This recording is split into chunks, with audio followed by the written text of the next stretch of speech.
This is Elena Garrett again with Keller Williams Central, still talking about the DFW rent-to-own program called Divvy Homes. Okay, most people who are interested in rent-to-own programs want to know what are the financials that will be involved. So let me break it down for you. There will be several types of costs that will occur during the entire process, from the beginning to the very end. Okay, your application with Divvy Homes is completely free. You don't spend any money on your application during the entire process. Once you're approved for Divvy Homes, they give you a budget. Let's just say that that budget is $400,000, and you can go and ask Divvy to purchase you any home within $400,000.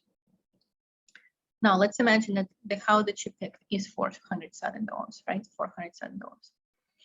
Okay, so what will be involved from your from you during the purchase process? Number one, before Divvy will even issue an offer on a property, they will ask you to pay $500 processing fee. So $500 you send to Divvy, and they start processing the home offer. You will also need to be ready to have 2% down.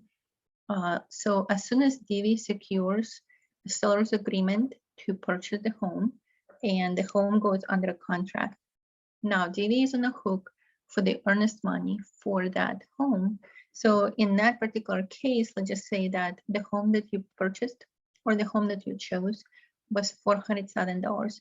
2% of $400,000 is $8,000. So for Divvy to proceed further, they need to pay the seller $8,000 in earnest deposit. And that money, this is actually what your 2% are going toward. Your 2% are the earnest money that will be paid to the seller to secure the home. Okay, so you will need $500 to start the application. You will need to have $8,000 on hand by the time the ink dries on the purchase agreement, and now Divvy is under contract. So you'll need to wire $8,000 to Divvy within about 24 hours after the contract has been signed. Next, depending on what happens during repairs, let's just say during repairs, they discover that trim is missing and a spring on the garage is not closing or something like that. They try to negotiate it with the seller, and the seller will not repair it. So Divvy will ask you whether you would be willing to repair that item. So if you say, yes, I want to proceed with the contract and I'll do my own trim, repair my own trim, then Divvy might ask you to put the money for the repair into an escrow account. The details of that will have to be discussed with Divvy at that time. So, but the primary two costs right now have been $500 plus 2%. If during the negotiations with the seller, you cannot come to an agreement about the repair that will be done, then the 2% will be returned back to your account. So you will receive 2% back in your hands. Divvy will not retain it. Divvy will also return $500 too. Okay, but let's assume that the transaction goes forward. Before you close, you will have to sign a tenant, a lease agreement with them, and you will need to do 2 months worth of rent, right? So let's just say that your rent was $2,500. Let's calculate your total expenses. To make it more accurate, let's just say your rent is $3,000, because in a $400,000 house, your rent is going to be closer to $3,000.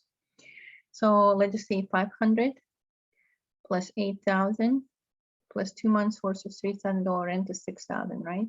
So how much is that total? That's $14,500, if I'm correct. So you will need to have that money ready within a relatively short amount of time, because from the time that Divvy approves you, you can start shopping at any time. But at the time that Divvy goes under contract until Divvy is ready to close, is literally like 2 weeks, 3 weeks, right? So within about 1 month's period, you will need to deliver 500 plus 8,000 plus another 6,000 for your rent, 2 months worth of rent.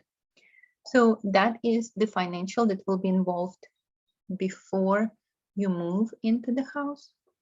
Then once you move into the house, you start paying rent to Divvy. 25% of your rent will go toward your down payment, and your 2% that you pay to Divvy at the beginning of the transaction at $8,000 will be placed in an escrow account and be waiting for you in case you do proceed with the loan and purchasing the home. In that case, the 2% will be used toward your down payment, and during your entire period that you've been renting from Divvy, you will be paying 25% of their, they will be taking 25% out of your rental payment and putting it into the escrow, adding every month to the escrow account, making it grow slowly but surely until it reaches about 5% of the total cost of the house. At that time, if you go to apply for a loan, you can you don't need to worry too much about your cash to close, because most of your cash to close will be already in your escrow account. What will be required for you to actually purchase the home back from Divvy? You will need to go to a lender. The lender will process your application for free, but you will still need to pay for closing costs, which are about 1.2%, 1.5% of the cost of the house, plus whatever underwriting lending fees that are involved, like origination fees, etc. So at the beginning of the process, if it's a $400,000 home with $3,000 rent, you're looking at about $14,500 worth of cash out of your own pocket. And then once you're ready to close in the home, even if you already have your down payment all saved up in an escrow account, you still will need to pay the closing fees on that loan. But the amount of the closing fees is something that you will need to ask your lender about. That's about it. This is all the financial that I can think of that will be involved in your transaction. As you can see, it's pretty straightforward. There's only 3 real components to this whole process that you need to worry about: $500, 2%, 2 months rent. Alrighty, that's it for now, and I'm off to the next topic. So see you at the next topic.